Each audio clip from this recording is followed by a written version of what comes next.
My brother and I have always been very close. Growing up, we were each other's best friends. We've been through a lot of stuff. Our parents' divorce, death of a few family members, even a devastating house fire when we were little. Even though we're both adults now, we still really rely on and trust each other. After graduating high school, I went to college in a different state. I felt really bad for leaving my brother behind, but other than our parents being divorced, our home life had always been great. He was still rather upset with the fact that I was leaving and didn't want to stay home to be with him. I felt and still feel like it was a little unreasonable for him to react that way. I promised that I would call and visit as frequently as possible. When my brother graduated from high school, he asked if he could come live with me. It wasn't too strange for him to ask. We lived in a small town, and the place I moved to was a bigger and more interesting city. Since he had decided not to go straight to college, it seemed like moving to the city with me was his only chance to get out of our hometown. I told him that we could look for a new place for when my lease was up. I lived in a studio apartment and wasn't about to share that tiny space with an 18-year-old boy. Ultimately, we found a reasonable two-bedroom and moved into it right before my classes started. Things were a little weird right off the bat. He got very upset when he found out that I had been casually dating. It seemed like he was upset that I hadn't told him. He was mad that we were drifting apart so far that I wouldn't tell him that I was dating, even if I wasn't in a committed relationship or anything. Then he asked me if I could refrain from bringing guys over to our home. When I asked him why, he said it made him uncomfortable. I told him I could respect that while I was just casually dating guys, but if I got into a relationship, I would certainly be bringing my boyfriend over. "We'll cross that bridge when we come to it," he told me. Well, we got to that bridge. I had a new boyfriend and decided to confront my brother about having him over. I hadn't told my boyfriend why I insisted that we always hang out at his apartment, and he didn't ask. We got into a huge screaming fight where my brother basically told me that college guys only want sleep and that I should be focusing on school. I couldn't believe this was happening. When I told him that I was an adult and would do what I wanted, he reminded me that he paid rent and had input into what went on in his home. We compromised that my boyfriend could come over but wouldn't stay overnight. I told him that the solution would work for the time being, but we would need to reassess. Again, he told me we would cross that bridge when we came to it. After having this same argument 2 or 3 times, I told my brother that if he wasn't willing to stop being weird about this, I wasn't going to be living with him once the lease was up. He apologized profusely but continued to insist that he was right in this situation. Finally, he told me that he would let me make my own mistakes. Unfortunately, things didn't go well with that boyfriend. We broke up for reasons unrelated to my brother. Of course, my brother took advantage of this to tell me that he was right and that I should have listened to him. Around that time, I called my mom and told her about how weird he was being. She insisted that he was trying to take the place of our father, since he hadn't really been involved in our lives since they were divorced. Even if that's true, I still didn't feel like it justified his behavior. Over the summer, a friend of mine was getting married, so I was out of town for the wedding. When I came home, a bunch of my stuff was missing. Stuff like my perfume, some clothes, and lotion. I asked my brother about it, but he denied taking any of it. He told me that he'd had some friends over, so they must have taken my stuff. He told me that he would deal with it and get my stuff back. He did eventually bring my stuff to me, but I'm not totally convinced that his friends took it. After all, he didn't seem at all upset about them having stolen things from me. About a month ago, he told me that he had a girlfriend and that he wanted to bring her over to meet me. I briefly considered making a big stink about it like he had with my ex, but I decided to be an adult and told him that would be great. He scheduled a big dinner and cooked and asked me to dress up and everything. I was kind of relieved that he had someone he was so interested in, because maybe he would be less weird than he had been. When this girl showed up, though, he was in the kitchen when she arrived, so I answered the door. And it was like looking in a mirror. I could tell that she was just as alarmed as I was at how much we looked alike. We both have platinum blonde hair, fair skin, green eyes, and similarly shaped bodies. We're also approximately the same height. During dinner, we discovered that we also have lots of other things in common. She goes to a different college nearby but has the same major that I do. We also like a lot of the same music and share a lot of mannerisms. After she left, I asked my brother if he had noticed how much she and I look alike. He rolled his eyes and told me that I was just being weird. I don't know if I am. He brings her over all the time, and they make out in the living room on the couch. When I asked him if they could take it into his room, he accused me of being jealous that he wasn't making out with me, which was confusing to both his girlfriend and myself. At that moment, it kind of started to seem like he was trying to make me jealous with her. I wouldn't think too much of it if he hadn't been acting so strange since we moved in together. I can't tell if I'm just imagining things or not. I don't want to feel like my little brother has a crush on me, especially since we live together. I also don't know how to talk about it with him without him just saying that I'm being crazy or jealous or whatever. Please help me. Relevant comments. Somebody said, move out as soon as possible.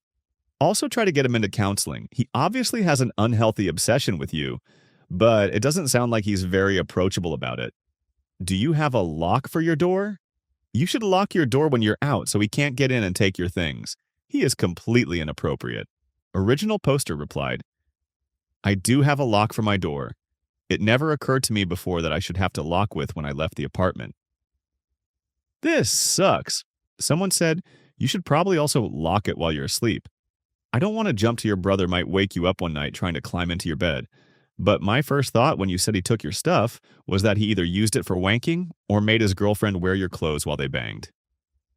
It's not impossible, so be careful. Original poster replied, yeah, I definitely washed the clothes as soon as I got them back. But if that's what he was doing, maybe burning them would have been a better route. Update, 4 days later. Thank you all for your comments and messages. I appreciate all your concerns and the confirmation that I am not crazy. So I met up with my future roommate to tell her that I had officially decided not to live with my brother anymore. I gave her a full rundown of everything that had happened between the two of us. We've made appointments to tour some houses and apartments this week. She also said that I'm welcome to move into her place if I don't feel like I can ride out the lease. On Friday night, my brother had his girlfriend over and they were watching movies in the living room. It had been recommended to me that I approach him about it while she was around because he would be less likely to fly off the handle. Just in case, I packed a bag full of valuable things and stuff I would need if I had to book it immediately. They finished one of the movies they had been watching. He went into the kitchen to get them some more snacks, and his girlfriend was still in the living room, so I figured that this would be a good time. This way, we weren't airing all of our dirty laundry in front of her, but she would be there if he started yelling or anything. I asked him if he could talk for a second. He seemed a little irritated, probably because I was interrupting his date, but said it was fine. I told him that I felt like we didn't make very compatible roommates and that I wouldn't be renewing the lease with him for next month. When he asked why, I told him that I felt like he didn't respect me as a roommate.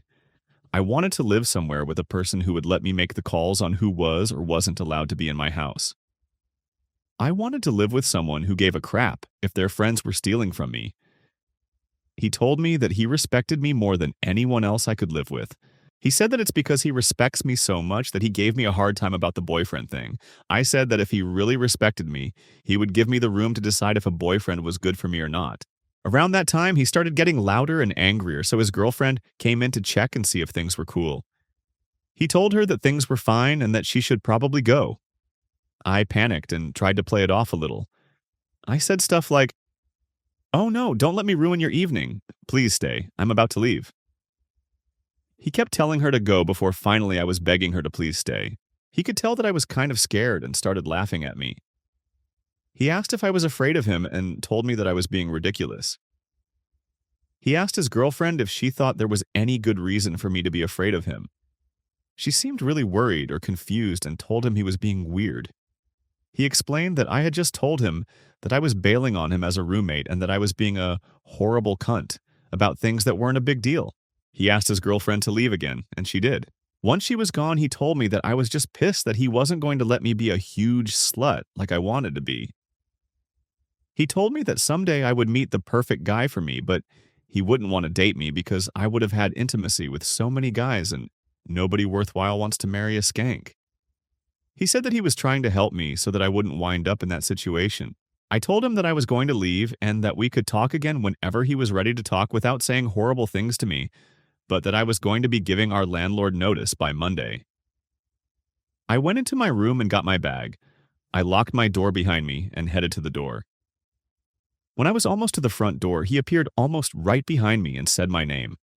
I turned around very quickly, and as I did, he punched me right in the face. He didn't knock me out or anything, but I collapsed on the floor. Without saying anything else, he stepped over me and went out the door, leaving me there.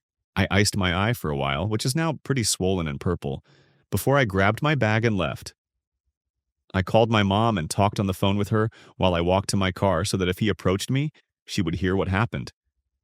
She insisted that I was exaggerating about what he had done, so I sent her a picture of my face. She started crying and apologized for being dismissive. I told her that it was okay, but I didn't want to be forced to spend time with him in any family situations ever again. I haven't seen him since then. I've been staying with my new roommate. I've gotten a few texts from him, but haven't responded yet. Here's what they say. Text 1. Where did you go? I came home and now you're gone? We have to finish talking about this. Text 2. Are you fucking kidding me? Tell me where you are, that you're alive. I'm scared that I haven't heard from you. You know how worried I am when you fall off the face of the earth like this. Text 3. You're being such a child right now. Text 4. I don't know what you said to Mom, but you've really upset her. I hope you're happy. Text 5. I'll be home all day Monday if you want to come over and meet with the landlord to give notice. That's fine. Text 6. Where am I going to live? His girlfriend even texted me once to tell me how worried he is about me. I'm a little nervous about tomorrow. As I said, I haven't texted him back about joining him tomorrow. I told my new roommate that I need her to come with me. She suggested that I not wear any makeup so he can see the reality of what he did to my face. I don't know. What do you all think? Relevant comments. Original poster replied when told to file a police report. I'm currently on hold with the police department. If they need me to come into the station in order to fill out the report, I'll do that first thing in the morning. Somebody said, whoa, whoa, whoa. An original poster with a backbone and actually goes to the police when they need to? Original poster replied, I'm kind of feeling like if I really had a backbone, I would have stood up to him before things escalated to this point. But thanks. When told to contact the brother's girlfriend, I just sent her a text message to ask if she was with him. For some reason, I feel like engaging in this with her while they're together might put her in a bad situation. I don't know if it's true or not, but I'd like to think that I can trust my gut on this one. Edit. I'm going to the police station with my roommate to file a report. I'm also trying to get in touch with his girlfriend to let her know what's going on. I haven't decided whether or not I should tell her that I'm going to the police with this. I emailed the landlord to make sure that he knows I'm putting in notice but doesn't want to meet to sign the paperwork if I have to meet with my brother. I haven't contacted my brother at all yet. I'm also thinking about calling my dad. He isn't super active in my life, but since my mom's turned out to be less than helpful in this situation, I'd like to have a family member on my side if I can. Another update morning, one day after last night, my roommate and I went to the police station and filed a police report. I recounted to them all of the weird things that had happened with my brother in the past year that we've lived together. I told them that his girlfriend was a witness to the argument and showed them the text conversation with my mother. They also took pictures of my face in its current state, since my face is obviously more evidently bruised than in the picture I sent my mom. I couldn't think of a whole lot of questions to ask at the time. I was very nervous and a little overwhelmed, and they didn't provide me with a whole lot of information. They gave me a copy of the report and told me that a detective was being assigned to my case and would call me sometime today. I don't know if they're going to be making an arrest or not. I think that they automatically have to be in my state when this kind of report is filed, but I'm not sure. I feel really stupid for not thinking to ask such a basic question, but I also feel like it's kind of weird that they didn't offer that information. They did tell me that they would be happy to escort me to the apartment to collect my belongings if I felt that was necessary. His girlfriend called me a few times while I was at the police station, but I was obviously busy and couldn't take her calls. I texted her when I was done and asked if it was too late for me to call. She was still up, so I called and told her about what had happened once she left. She immediately started apologizing. I assured her that what happened wasn't her fault. I asked if he had ever done anything like that to her. She said no. I hope she was being honest. I didn't mention to her that I'd gone to the police. I just said that I wanted to let her know for her own safety. She thanked me and apologized some more. She didn't say what her next steps were going to be, but I told her that I would be checking in to make sure she was doing okay, which she said she would appreciate. This morning, I called our dad. I haven't talked to my dad since Father's Day. He's remarried and has a few younger children with his new wife. He's definitely one of those remarried dads who ignores his old family in favor of his new one. I wasn't anticipating much sympathy from him, but he really surprised me. He told me that based on some of my brother's behavior from his childhood, violent tendencies towards other kids at school around the time of the divorce, which I had never heard about from anyone until that moment, the whole thing didn't especially shock him. Dad's fairly well off financially and offered to get me a lawyer if I thought I needed one. He highly advised I at least meet with a lawyer to get a professional legal opinion on where to go from here. I took his offer and am meeting with a lawyer in my city tomorrow when I get off of work. My brother cannot afford a lawyer on his own, and my mother cannot afford to help him financially. Having a lawyer is definitely an advantage to me. Thank you all for giving me the kick in the ass I needed to go to the police. I still haven't contacted my brother and think I'll refrain from doing so until after the meeting with the lawyer tomorrow. My mom has sent me a few text messages asking why I haven't been in touch with my brother. I haven't responded to those either. Top comment somebody said, my mom has sent me a few text messages asking why I haven't been in touch with my brother. I haven't responded to those either. Mom can go to hell directly. What an absolute waste of space. I hope Oop talked to that lawyer and listened to their advice. Probably if they did, they would have told her not to update, which I'm taking as a good sign, possibly out of stubborn optimism. And did not go see her brother again. I hope and believe a lawyer would be clear on that being a bad idea, after how intent he was on getting her alone to hurt her. Another commenter, holy crap, this whole situation is so disturbing, and I really hope original poster got far away from her brother and mother. The brother is definitely sensually, romantically obsessed with her. He definitely stole her belongings and he picked this girl to date because she reminds him of original poster. This has been brewing for years in my opinion. His upsetness when she moved away for college is telling. I would bet he has been sitting in these feelings since their early teen years. What's interesting is that the dad knew he had violent tendencies, and original poster had never been told that. I have to wonder what else her mother kept from her about her brother. Like, I honestly wonder if the mother had some idea he felt this way, cause I do not trust the mother at this point, to be honest. It's a shame this is such an old post, and we'll never know if original poster was able to cut him off successfully, but I really hope she did and is doing better now.